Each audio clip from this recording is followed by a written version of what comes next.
1933 में विट्ठल भाई पटेल साबिक सदर ऑल इंडिया असेंबली ने अमेरिका में तकरीर करते हुए बताया, बैंक ऑफ इंग्लैंड में बर्रे सगीर का 30 अरब पाउंड जा चुका है, जो 4 खरब 50 अरब रुपए बनता है और मौजूदा हिसाब से 37 ट्रिलियन 50 बिलियन रुपए बनता है।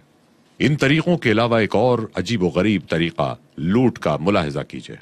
1760 ईस्वी से बर्रे सगीर के कौमी कर्जे की मद कायम की गई। लुत्फ यह है कि रोज अव्वल से आखिर दम तक बरतानिया की गिरह से एक कौड़ी भी खर्च नहीं हुई।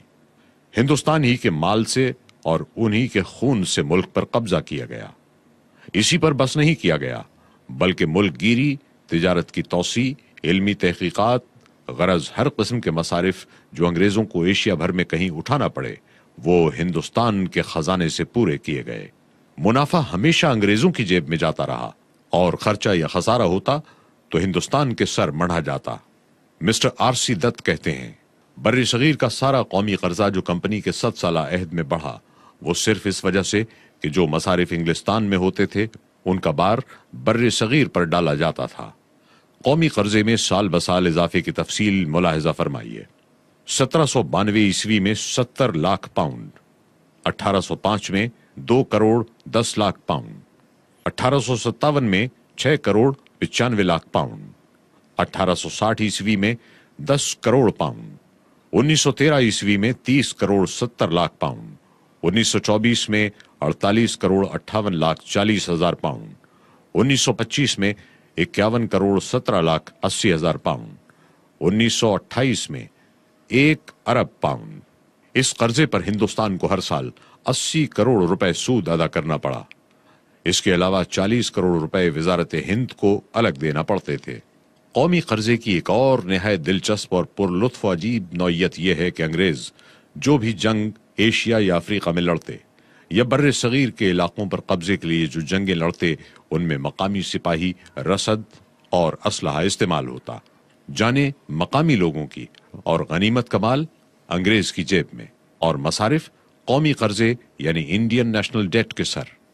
एक और अजीब बात यह कि 1857 में ताजे बरतानिया हिंदुस्तान को ईस्ट इंडिया कंपनी से 4 करोड़ 60 लाख पाउंड में खरीदता है और ये रकम कौमी कर्जे में शामिल कर दी जाती है और सूद दर सूद बर्रे सगीर से ही वसूल किया जाता है। गोया बकरी खरीदी और बकरी से कहा गया तू ही अपनी कीमत अदा कर। इस कौमी कर्जे में जंगे नवाबान बंगाल व मरहटा, नेपाल व अफगानिस्तान, जंगे सानी काबुल व सूडान, जंगे मिस्र व तिब्बत, जंगे चीन और जनूबी अफ्रीका, ट्रांसवाल वगैरह सब के सब मसारिफ शामिल हैं। बर्रे सगीर का कर्जा और सूद दर सूद और सरमाए की इंग्लिस्तान मुंतकिली का सैलाब किस कदर दहशतनाक था, ताज्जुब होता है।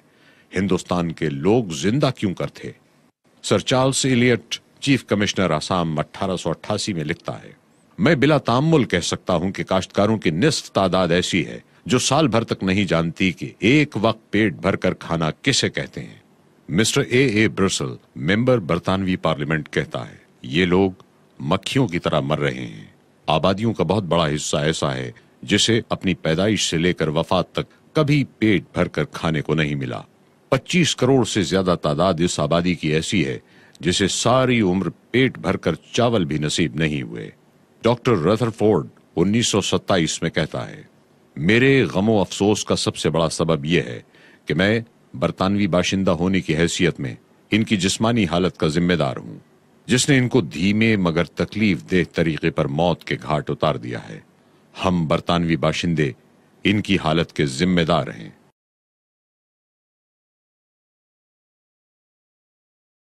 बावजूद के इक्का दुक्का जिंदा जमीर अंग्रेज दानिश्वरों ने वावेला मचाया, मगर संगदिल अंग्रेजों की लालच की आग भड़कती ही रही। दौलत हासिल करने की भूख दिन ब दिन बढ़ती रही और जंग अजीम अव्वल के बाद तो दौलत का भूखा दरिंदा मजीद दहशतनाक हो गया और बर्रे सगीर के मकामी बाशिंदों की बर्बादी और जिल्लत की इंतहाएं खत्म हो गईं। अंग्रेजों के हाथों ज़रई बर्बादी। ज़राअत के बारे में भी अंग्रेजों की पॉलिसी निहायत अंदोहनाक और दिलखराश है। अंग्रेजों से पहले मालगुजारी कुल पैदावार का 1/4 हिस्सा वसूल की जाती थी। पैदावार अच्छी हो तो हुकूमत का भी फायदा और काश्तकार का भी, और अगर पैदावार अच्छी न हो तो दोनों नुकसान में शरीक होते थे। मगर अंग्रेजों ने कब्जा पाते ही लगान पुख्ता कर दिया। नकद रकम बांध दी कि इतनी तो हर हाल में काश्तकार को देना ही देना है, खा फसल अच्छी हो या बुरी। अगर पैदावार न हो तो अदम वसूलियाबी पर कुर्की, बैल, हल, औरतों के जेवरात नीलाम करके लगान वसूल किया जाता और हर साल लगान में इजाफा किया जाता रहा। 30% उमूमन बढ़ा दिया जाता और बाज जगहों पर यह इजाफा 50%, 70 और 100% तक जा पहुंचा।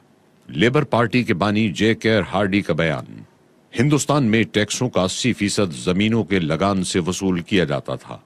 काश्तकार की 50% से 65% पैदावार लगान में वसूल कर ली जाती थी। इसके अलावा दूसरे टैक्स भी अदा करने पड़ते थे। यूं उसे तमाम टैक्सों की मद में अपनी पैदावार का 75% हुकूमत को अदा करना पड़ता था। मिस्टर विलियम वुडबर्न ने 1897 में हाउस ऑफ कॉमन्स में तकरीर करते हुए बर्रे सगीर के बाशिंदों की तबाहाली और मुफलिसी की 3 वजूह बयान की। पहली वजह मालगुजारी में इजाफा, और वो भी इस तरह के बाज जगहों में तो 100% और बाज खुसूसी अराजियात में 1000% तक बढ़ा दिया जाता है। दूसरी वजह खास सबब रियाया की तबाही का वसूली लगान का जालिमाना तरीका है। सालाना एक मुकर्रर रकम एक मुअय्यना वक्त पर वसूल की जाती है। फसलों में नुकसान काश्तकार को उठाना पड़ता है और सूद पर कर्जा हासिल करना पड़ता है। तीसरी वजह यूरोप की तर्ज पर कर्जा वसूल करने के लिए अदालतें कायम कर दी गई हैं, जिनके जरिए हुकूमत के बलबूते पर रियाया को गुलामी के अदना दर्जे तक पहुंचाया जा रहा है। संग दिल और खुदगरज अंग्रेजों ने बर्रे सगीर के काश्तकारों को बेरहमी के साथ बर्बाद किया और काश्तकारी को भी फना के घाट उतार दिया। लगान के भारी बोझ और वसूली के इंतहाई जाबिराना तरीके से खाइफ किसान हर साल जमीन जोतता और जमीन को लगातार बोता है, जिसकी वजह से जमीन इंतहाई दर्जे कमजोर और पैदावार में निहायत कमी हो गई। हिंदुस्तान में पैदावार का औसत फी एकड़ जमीन दूसरे ममालिक के मुकाबले में मुलाहिजा हो। चावल की पैदावार, मुल्क स्पेन, पैदावार फी एकड़ 62.9 मन, रकबे काश्त 6900 एकड़। इटली 43 मन, रकबे काश्त 1,37,500 एकड़। हिंदुस्तान 14.9 मन, रकबे काश्त 3,26,07,091 एकड़। गंदुम की पैदावार, बेल्जियम 26 मन फी एकड़, बरतानिया 22 मन फी एकड़, हिंदुस्तान 8 मन फी एकड़। अंग्रेजों का मलून इक़्तिदार आया तो हालत पलटना शुरू हो गई। कसरत पैदावार की जगह किल्लत ने ले ली। अरजानी की बजाय गरानी और आसूदगी की बजाय फरसूदगी जाहिर होने लगी। आम आबादी कहत और गरानी की वजह से लाखों बल्कि करोड़ों की तादाद में मरने लगी।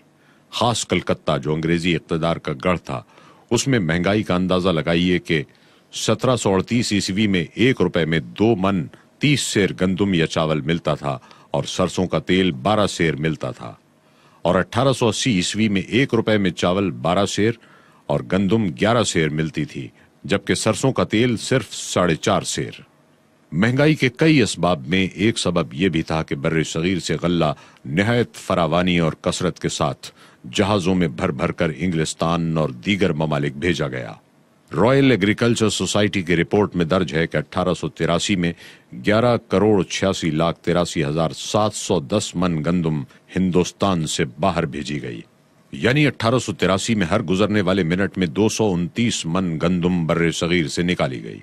सरकारी आदाद शुमार के मुताबिक फी मिनट चावल 118 मन, गंदुम 65 मन, अरहर की दाल 50 मन, मसूर की दाल 55 मन, मूंगफली 55 मन भेजी गई। बरामदात के 1913 के आदाद शुमार, चावल 8 करोड़ 76 लाख मन, गंदुम 3 करोड़ 50 लाख मन, कपास 1.5 करोड़ मन, पटसन 2.25 करोड़ मन, चाय 36 लाख मन से जायद।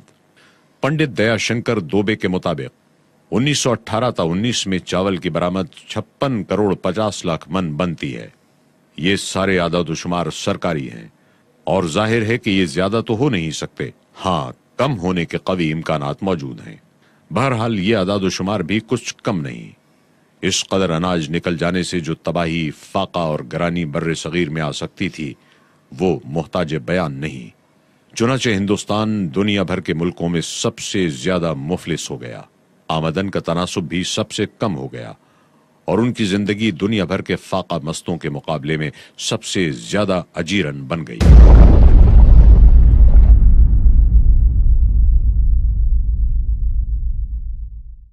مسٹر پیٹر فریمن، ممبر پارلیمنٹ اور صدر common wealth of Indian league کا کہنا ہے، انگریزی حکومت زراعت پر ہندوستان کی آمدنی سے صرف 1% خرچ کرتی ہے۔ ظاہر ہے یہاں زراعت کیسے ترقی کر سکتی ہے؟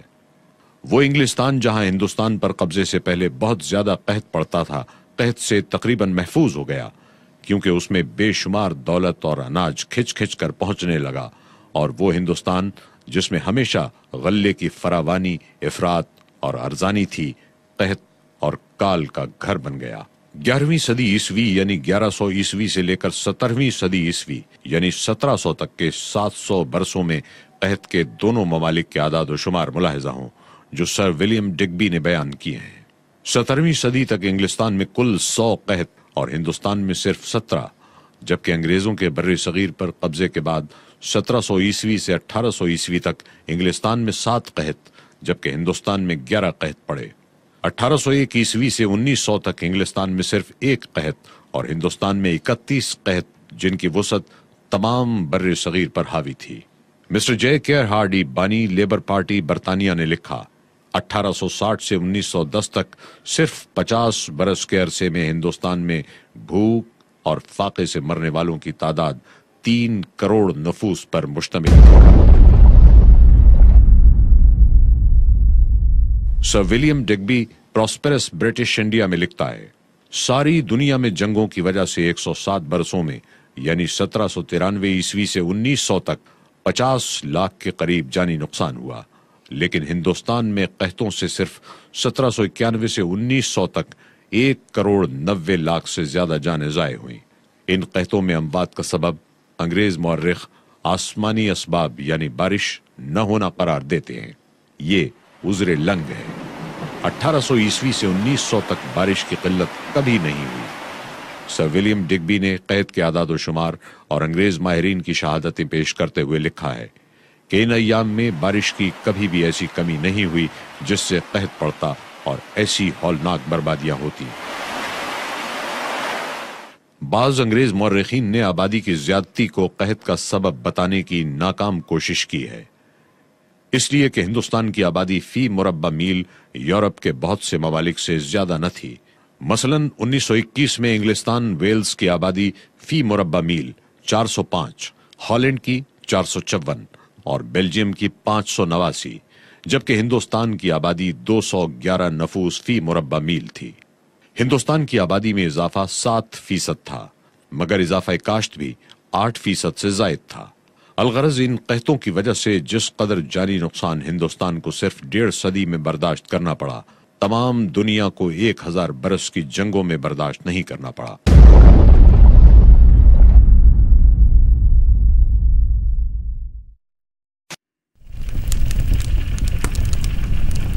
انگریز کے ہاتھوں صنعتی و تجارتی بربادی۔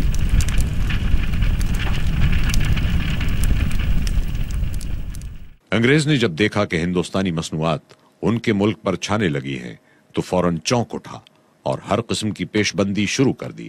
17 مارچ 1769 کو ایسٹ انڈیا کمپنی کے ڈائریکٹروں نے اپنے اعلیٰ عہدیداروں کو بنگال میں ایک خط بھیجا۔ بنگال میں خام ریشم کی پیداوار بڑھانے کی ہر طرح کوشش کی جائے اور ساتھ ہی ریشمی کپڑوں کی بنائی روکی جائے تاکہ خام ریشم انگلستان آئے اور یہاں سے کپڑا بن کر ہندوستان جائے۔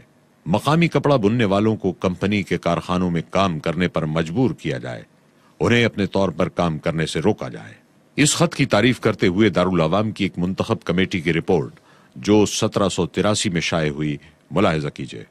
اس خط میں ہندوستانی پیداوار، خام مال کی ترقی اور مصنوعات کی تیاری کو روکنے کے لیے جو پالیسی صاف صاف بیان کی گئی ہے اس سے مقامی صنعت کو ضرور صدمہ پہنچے گا، اور اگر اس پر صحیح عمل ہوا تو ہندوستان جیسے صنعت و حرفت والے ملک میں ایسا انقلاب رونما ہوگا کہ وہ صنعت و حرفت بھول کر صرف نری خام پیداوار والا ملک بن جائے گا، اور یہ خام پیداوار انگلستان کی مصنوعات میں کام آئے گی۔